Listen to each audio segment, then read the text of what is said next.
Hindi siya marunong mag-imbestiga. Sayang ang sweldo ng taong bayan sa kanya. Ang mag-authenticate yan, ako. Kasi ako yung gumawa eh. Sinasabi ko nga, ako yung nag-imbestiga. Ako yung ano. Dinideny lamang nila. Bakit? Kasi nga, ang nag-appoint kay General Lasso ay yung nakaupong presidente ngayon. Mga kabayan, bumwelta at naglabas ng sama ng loob itong dating PDEA agent na si Jonathan Morales laban dito kay Senator Jinggoy Estrada. Ito ay matapos ang sinagawang hearing sa Senado kamakailan kung saan ay iginisa ng mga senador sa pangunguna ni Senator Jinggoy Estrada itong si Morales. Sabi ng dating investigador ng PDEA na si Morales, masyadong halata na walang patutunguhan ang investigasyon ni Jinggoy dahil tila sa umpisa pa lang ay bias na ang senador kung saan ay tila pagsisermon at pagpapahiya lang sa kanya ang ginawa ng Senado at ni Jinggoy Estrada. Narito ang ilan sa mga bahagi ng investigasyon na ginawa ni Jinggoy Estrada. Kailan ka natanggal? Saan, Your Honor? Ha? Saan po, Your Honor? From the service. Sa PDEA po. PNP. Sa PNP po, yung sinasabi po ni General Lasso. Just answer my question. Kailan ka natanggal? When were you dropped from the rolls of the Philippine National Police? Hindi po ako, hindi po ako pamilyar doon sa date. Kung itatanungin niyo po sa akin yung exact date, wala po sa akin yung eksaktong dokumento. Hindi mo alam kung kailan ka natanggal sa serbisyo? Your Honor, yung ganyang, hindi kailangan ko sa dokumento. Your Honor. Alam ko kung kailan ako nakulong eh. Yun po, Your Honor, sa inyo. No? Hindi mo alam kung kailan ka na-drop sa PNP? Totoo po, kasi kung pagbabasihan po natin ang dokumento, Your Honor, Your Honor, Iginiit ni Morales na hindi dapat ganoon mag-imbestiga si Estrada kung saan ay walaan niyang makukuhang magandang impormasyon ang Senado kaugnay sa tunay na isyu dahil hindi naman nakapokus ang mga tanong kay Pangulong Bongbong Marcos Jr. na punot dulo ng investigasyon na dawit sa paggamit ng ipinagbabawal na pulburon. Hindi ganun ang pag-iimbestiga. Ako ba, mag-iimbestiga ako, pagagalitan ko yung iniimbestigahan ko, wala akong makukuwang sustansya. Kahit mamamatay tao pa yan, kahit magnanakaw pa yan, kahit pasabihin mong rapist yan, paano ko ma-extract ang information kung aanuhin ko yan? Wala akong makukuha. Dagdag pa ni Morales na hindi naman siya suspek o akusado sa isang krimen at isa siyang resource person na ipinapatawag ng Senado. Pero nagtataka siya kung bakit ganun na lang ang ginawa sa kanya ng Senado na tila siya pa ang hinaharas o tinatakot dahil sa kanya mga inilantad na dokumento na nagdadawit kay Pangulong Bongbong Marcos Jr. at aktres na si Maricel Soriano. Resource person ako eh. Unang-unang gusto ko nga linawin, akusado ba ako? Suspect ba ako? Diba? Nandoon ako as resource person tungkol doon sa PDEA leaks. Bakit ako pinatawag? Dahil doon sa mga dokumentong lumabas. Sa huli, sinabi ni Morales na masyadong naging pabida itong si Estrada dahil sa inakusahan siya na sinungaling, gumagawa ng kwento at marami siyang kaso. Bagay na ibinalik naman ni Morales kay Estrada kung saan ay sinabi niya na mas maraming kaso at hindi mapapagkatiwalaan itong si Estrada kung saan ay nakulong pa siya o nakonvict ng hukuman. At yung mga impormasyon na yan, naiwan doon mismo sa Intelligence Investigation Service ng PDEA. Napilit nilang itinatanggi na meron. Yung sinasabi ni Senator Jinggoy Estrada na ang isang katulad ko ay walang karapatan. Diba? Dahil hindi dapat pagkatiwalaan. Ang sabi niya, napakaraming kaso nitong tao na to. Sari-sari ang kaso, sari-sari ang naging kaso, na hindi naman niya sinasabi na ako ay nananalo sa kaso at ako ay naaakwit. Ang tanong nga, sino sa aming dalawa ang talagang dapat na pagkatiwalaan? Yung bang may mga kaso o yung na-convict na ng hukuman? Ano ang masasabi mo dito, kabayan? Sa iyong palagay at obserbasyon, naging bias ba talaga itong si Jinggoy Estrada sa ginawa niyang paggisad dito kay dating PDEA agent na si Jonathan Morales? Sama-sama nating panoorin ang buong video at pakikomment niyo po ang inyong mga reaksyon at sariling opinyon. Pero bago yan, muli po ako nag-iimbita sa mga hindi pa po nakasubscribe sa ating channel na Kabayan News PH, pakipindot po ang subscribe button at pakiclick na rin ang notification bell para lagi kayong updated sa mga bagong upload natin legit at napapanahong balita. Maraming pong salamat. Hindi siya marunong mag-imbestiga. Sayang ang sweldo ng taong bayan sa kanya. Ito ang mga katagang binitawan ni former PDEA agent na si Jonathan Morales sa eksklusibong panayam ng SMNI News matapos ang ginawang pagtatanong sa kanya ni Senator Jingo Estrada sa ginawang public hearing ng Senate Committee on Public Order and Dangerous Drugs nitong nakarang araw.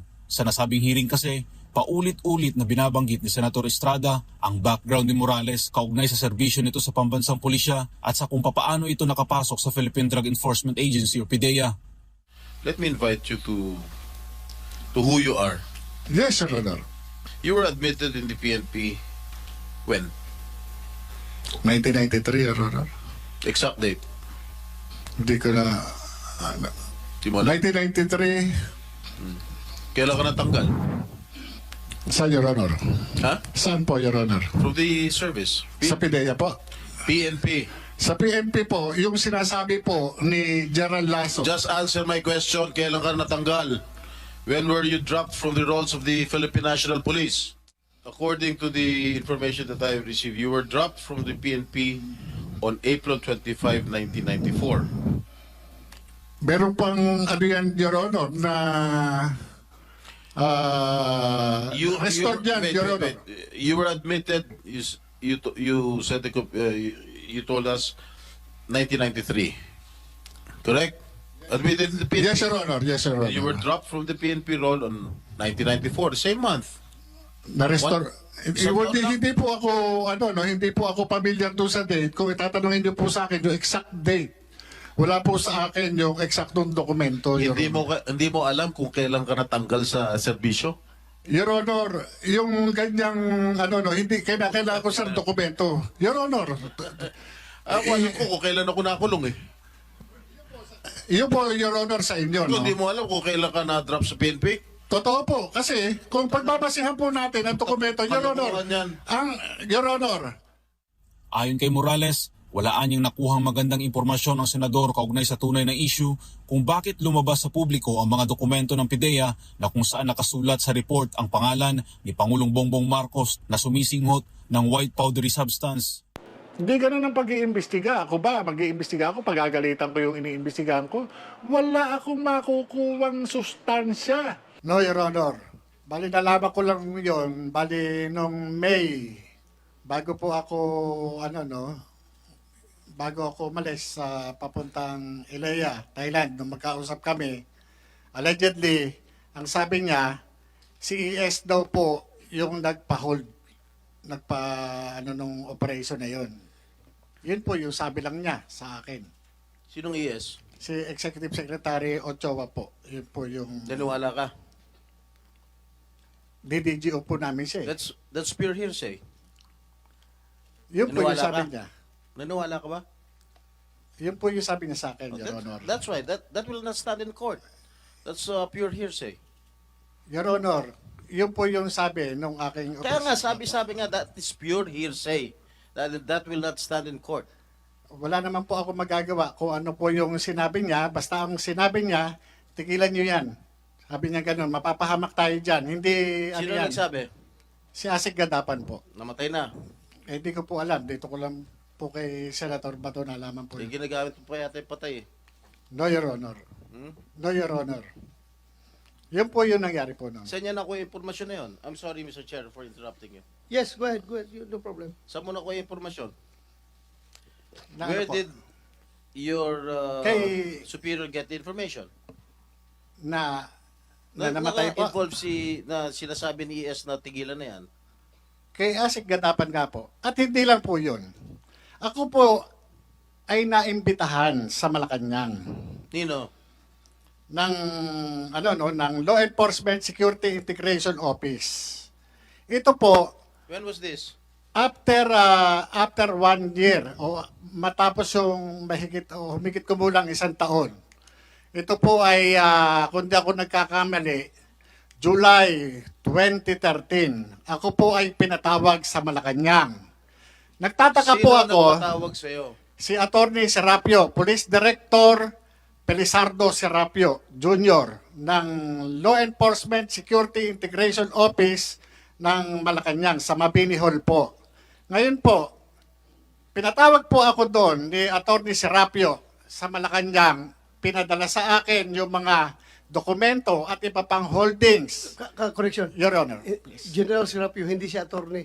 Ako ko lang, abogado siya, pero as para sa inuhim, hindi siya abogado. General Serapio, yung Lisio chief during the time of President Aquino. Pelisardo Serapio po. Belisardo Serapio. Opo. Class 78. Yeah. Yan po ay Go ahead. nagpatawag sa akin. Ngayon po, nung pinatawag ako po doon, nag-report po ako doon. Dala-dala ko yung ilang dokumento at yung PowerPoint presentation. Nag-present po ako doon ng humigit kumulang sa 4 na oras. Kung pwede po natin ma-check doon na ako ay nagpunta mismo doon sa lesyo na yon. Kung saan inireport ko, ibinrip ko sila doon sa mga ongoing projects na ginagawa namin. Pati yung mga hindi natuloy o pinigil na mga operasyon ng PIDEA. Nagtataka ako, bakit ako ang pinatawag? Ordinaryong ahente lamang po ako ng PIDEA. Bakit hindi yung director ko o yung Director General ng PIDEA? Doon Why? po ako Why? nagtataka doon. Why?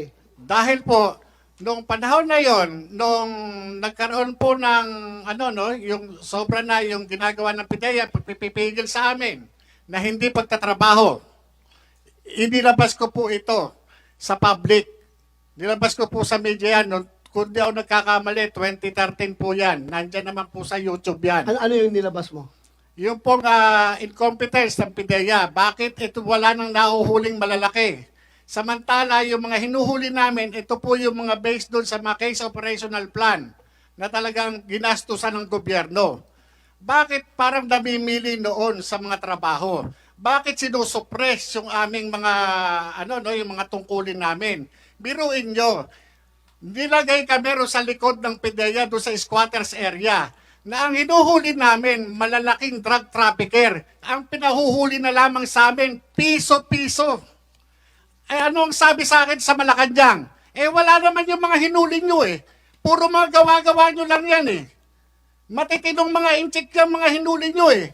Pero, pinakita ko sa kanila sa briefing, dala-dala ko yung record ng Anti-Money Laundering Council ang nakapirma, Central Bank Governor, Security Exchange Commission, at saka yung Insurance Commission.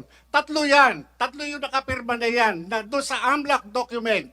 At ito, sa 200 billion po na financial investigation na kinandak namin sa tulong ng AMLAC, 200 billion po, 200 billion pesos po yung accumulated na pondo na naiipon ng drug lord. Ang inabot na lamang po ng AMLAC doon sa Asset Preservation Order is 130.4 million na lamang po.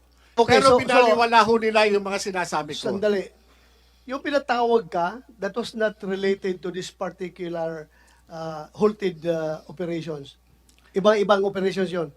Iba-iba po yun. Iba. Iba-iba po. Ang ano ko po nun, bakit hindi natutuloy yung mga operation? Bakit sinusuppress nila yung aming pagtatrabaho? Yun po ang issue ko doon eh. Ang ano ko sa kanila, bakit ganito? Samantalang yung mga sinundan nung Director General na inilagay nila Secretary Ochoa, hindi naman po ganun. Hindi naman po ganun na biruin ninyo. Ang mga tinatrabaho namin based sa case operational plan, biglang ilalagay kami doon sa barangay Pinyahan at paghuhulihin lang kami ng piso-piso. Pag nahuli mo yung pusher, wala kang karapatan na i-follow up ito. Kayo, Your Honor, galing kayo sa law enforcement.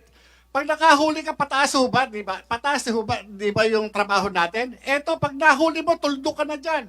Wala ka ng karapatan i-follow up yan. Ganun po yung nangyari sa amin doon. Meron kang sinabi dito that yung pinatawag ka ni General Pelisardo Serapio ng Lisio sa Malacanang. Nakalagay doon sa invitation, the Honorable Executive Secretary Paquito N. Ochoa Jr. has instructed this office to discuss with you the allegations you have publicly aired against the PDEA and its leadership. So ito na yung sinasabi mo ngayon. Ito po yung letter mismo ng Malacanang sa akin. But before we continue, I would like to acknowledge the presence of Senator Mark Villar. Thank you, Your Honor, for joining us.